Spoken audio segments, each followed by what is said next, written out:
The gas station sat isolated on the barren stretch of Highway 67, its neon sign buzzing faintly in the dusk. Clara Sullivan hadn't planned to stop, but the blinking fuel gauge on her dashboard left her no choice. As she stepped out of her car, the cool evening air carried with it a sense of stillness, one that, in her experience, rarely lasted long. She took a moment to assess her surroundings. The station was old and nearly deserted, save for the clerk inside, a young man with earbuds in, oblivious to the world. Clara's instincts, forged over years of military service, kept her on alert. Her casual jeans and jacket concealed the scars and muscle of a woman who had spent half her life on battlefields. But tonight she wasn't a soldier. She was just a traveler on her way home. Or so she thought. The rumble of motorcycles shattered the peace. 5 bikes roared into the lot, their riders whooping and laughing as they pulled up near the pumps. Clara glanced at them briefly, her sharp gaze taking in the patched jackets, the beer cans clutched carelessly, and the swagger that came with too much bravado and not enough sense. She turned back to her task, willing herself to stay out of it. She'd fought her battles. She didn't need another. But trouble, it seemed, had a way of finding her. The group dismounted, their voices carrying across the lot. They joked loudly, their crude remarks leaving little to the imagination. One of them, a wiry man with a cocky grin, pointed toward Clara. "Check her out," he said, loud enough for her to hear. "Bet she's got a wild side under all that." His companions laughed, the sound grating and predatory.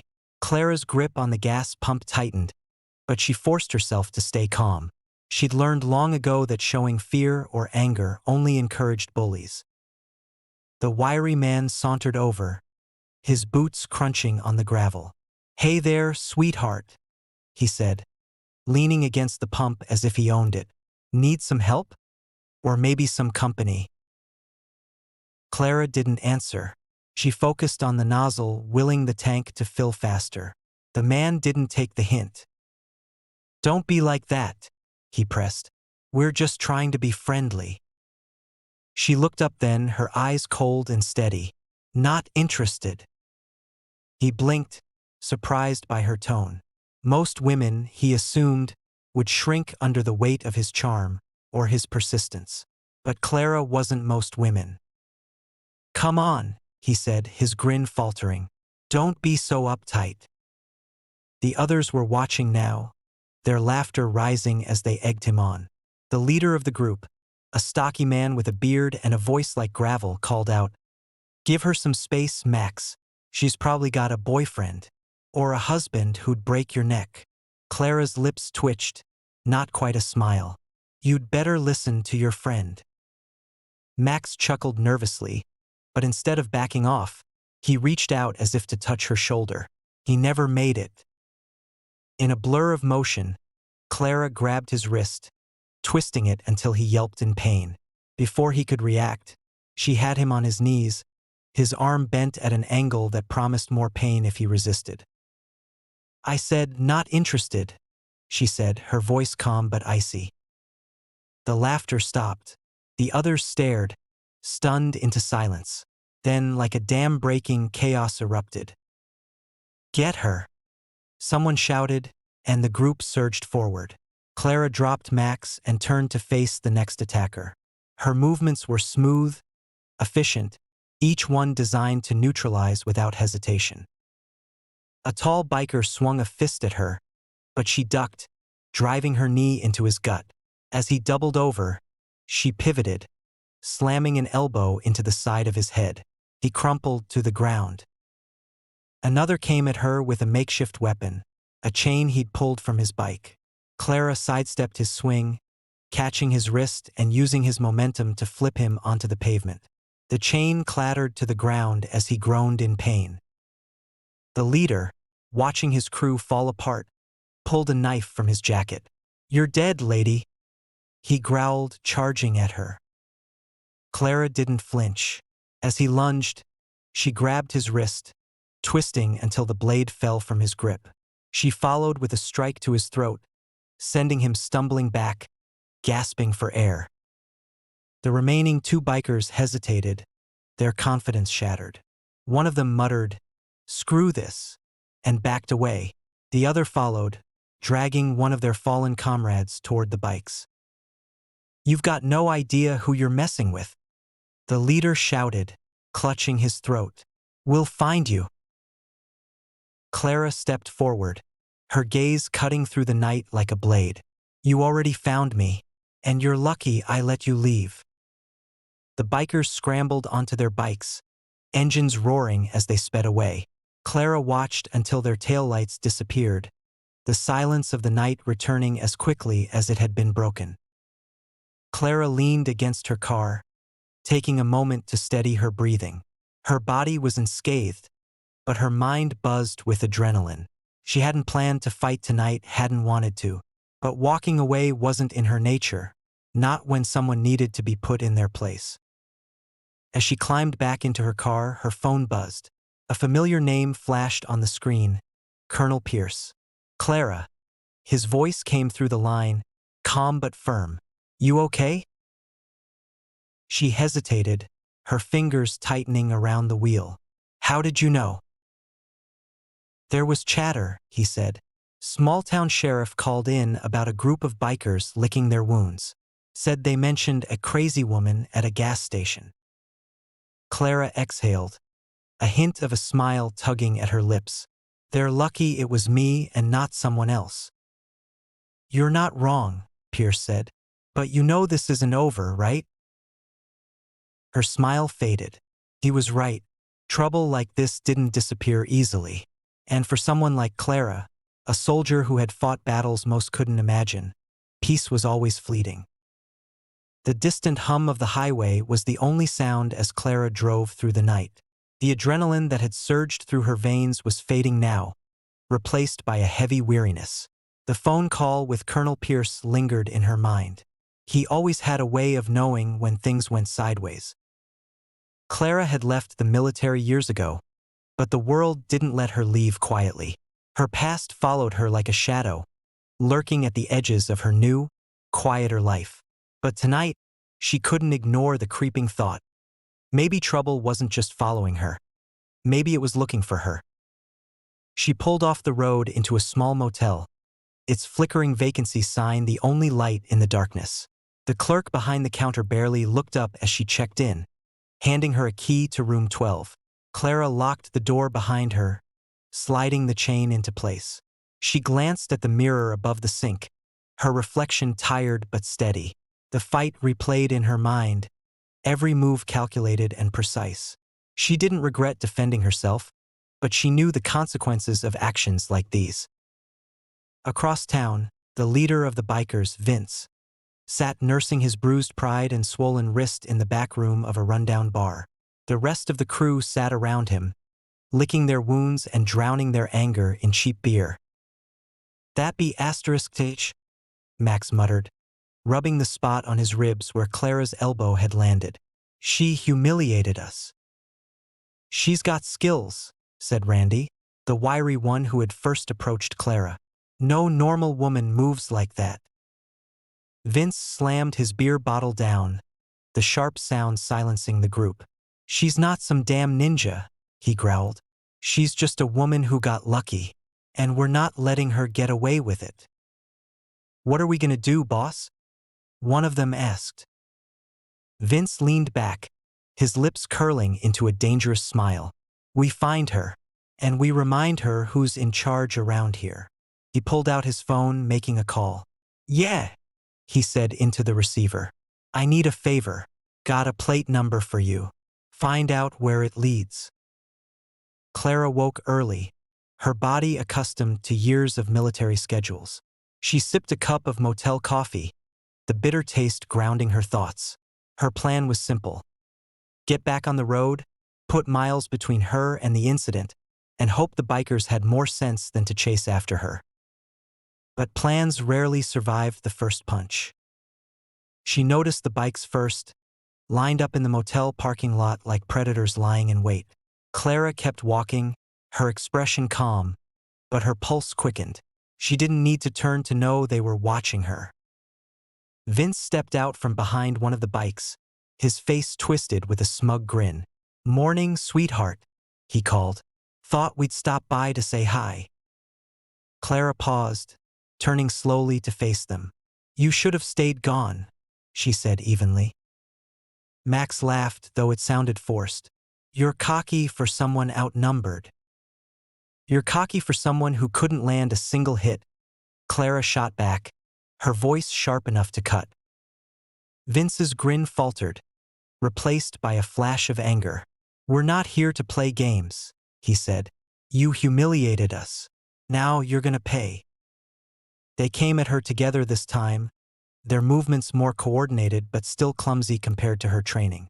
Clara backed toward the edge of the parking lot, giving herself space to maneuver.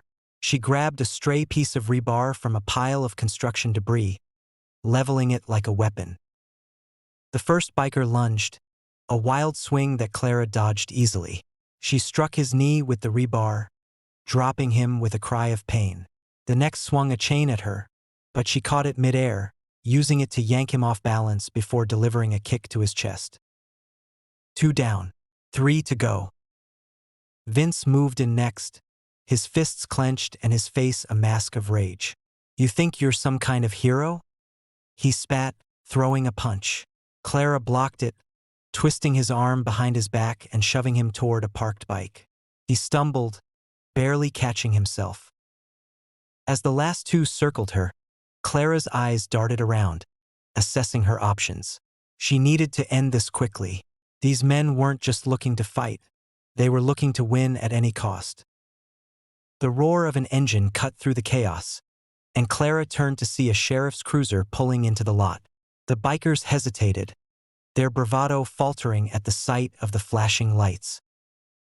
The sheriff, a grizzled man with a no-nonsense demeanor, stepped out of the car, his hand resting on his holstered gun. "What the hell's going on here?" he barked. Vince glared at Clara, his chest heaving. "This is none of your business, old man." "It is now," the sheriff said, his gaze shifting to Clara. "You okay, ma'am?" Clara nodded, lowering the rebar. "I was handling it." The sheriff's brow lifted. "Looks like you were. But this lot isn't worth your trouble." "Neither is she worth ours," Vince muttered, motioning for his crew to back off. "This ain't over." As the bikers retreated, Clara felt a mix of relief and frustration. The sheriff watched them go before turning back to her. "You've got a hell of a swing," he said, his tone dry. "But if they come back, call me. Don't try to handle it alone." Clara didn't respond. Handling things alone was all she'd ever known. Later that night, Clara sat in her car, the sheriff's warning echoing in her mind. She knew Vince wouldn't give up. Men like him never did. And as much as she hated running, she also knew she couldn't let this escalate further. Not in a way that could leave more than bruises and broken egos behind. The bikers, however, had other plans. Clara's instincts screamed a warning as she drove down the deserted highway, her headlights slicing through the darkness. A pair of motorcycles appeared in her rearview mirror, their lights approaching fast. This wasn't over. It was just beginning. The hum of the highway was replaced by the growl of motorcycle engines, closing in fast. Clara glanced at her rearview mirror, her sharp mind already calculating. The bikers weren't playing anymore. They wanted revenge, and they were bringing it full throttle. Her car wasn't built for speed, but Clara didn't need it to be. Years of tactical driving exercises flashed through her mind as she tightened her grip on the wheel. The road ahead stretched into darkness, the faint glow of distant lights her only guide. The first biker pulled alongside her, grinning as he gestured wildly for her to pull over. Clara ignored him, accelerating slightly. He didn't take the hint. Instead, he swerved closer, trying to intimidate her into stopping. She responded by veering sharply toward him, forcing him to back off with a startled curse. Behind her, the other bikers closed in, their headlights like eyes in the dark. Clara's pulse quickened, but her focus remained razor-sharp. She couldn't outrun them, but she could outthink them. Up ahead, the highway split into a narrow dirt road leading into the hills. Clara made her decision in a heartbeat, swerving onto the dirt path. The sudden maneuver kicked up a cloud of dust, obscuring the biker's vision and buying her a few precious seconds. The dirt road was uneven, full of sharp turns and steep inclines. Clara navigated it with practiced precision, her car bouncing over the rough terrain. The bikers followed, their bikes less suited to the rocky path but still gaining ground. She spotted an old service station up ahead, long abandoned and shrouded in darkness. It was risky, but it was her best shot. Clara cut her lights and coasted into the lot, parking behind a crumbling wall. She killed the engine and waited, her breath shallow. The sound of the motorcycles grew louder, then slowed as the bikers reached the station. Clara peered through the cracked windshield, her heart pounding as they dismounted and began searching the area. "Where the hell is she?" Vince barked, his voice echoing in the stillness. "She's gotta be here," Max replied. "No way she got far in that piece of junk." Clara reached into the glove compartment, pulling out the one thing she always carried, a compact survival knife. It wasn't much, but in her hands it was enough. The bikers spread out, their flashlights cutting through the darkness. Clara stayed low, her body pressed against the cold metal of her car. She counted their movements, mapping their positions in her mind. Years of training had taught her how to move unseen, how to become the shadow in the night. One of the bikers passed close to her hiding spot, his flashlight beam grazing the edge of the wall. Clara waited until he turned away, then moved silently, slipping into the shadows of the building. Inside, the station was a maze of rusted machinery and debris. Clara moved quickly, her eyes scanning for anything she could use. She spotted an old fire extinguisher, dented but intact. Picking it up, she tested its weight, a plan forming in her mind. The first biker to enter the building didn't see her coming. Clara stepped out from the shadows, slamming the extinguisher into his midsection. He crumpled with a grunt, his flashlight clattering to the floor. She grabbed it, clicking it off to preserve her cover. The others heard the commotion and rushed inside. "She's in here," Vince shouted. "Find her." Clara retreated deeper into the station, using the maze-like layout to her advantage. She picked them off one by one, her movements swift and precise. A well-placed blow with the extinguisher, a quick sweep of the legs.